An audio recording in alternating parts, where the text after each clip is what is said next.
স্পন্সরশিপটি উঠে গেছে এশিয়া এই টিম ইন্ডিয়া জার্সিতে। এশিয়া কাপে আসবে কিনা সেটা এখনো বলা যাচ্ছে না, এখনো তো এশিয়া কাপের কিছুদিন বাকি আছে। হয়তো এশিয়া কাপের মধ্যেও অ্যাড হয়ে যেতে পারেন জার্সিতে নতুন করে এশিয়া কাপের মধ্যে। কিন্তু এটা ক্লিয়ার করে বলা যাচ্ছে না যে এখনো অ্যাড হবে কিনা। কিন্তু কন্ট্রাক্ট হয়ে গেছে, এটা ফাইনাল। অপেক্ষার অবসান হয়ে গেছে।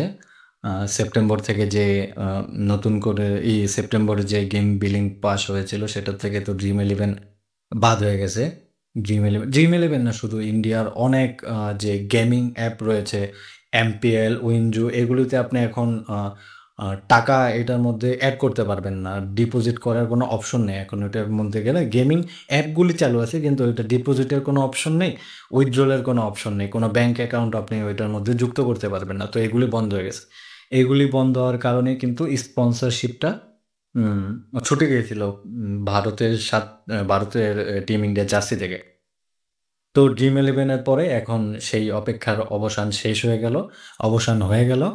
এখন টিম ইন্ডিয়ার জার্সিতে নতুন করে স্পন্সরশিপ দিচ্ছে হচ্ছে অ্যাপোলো টায়ার।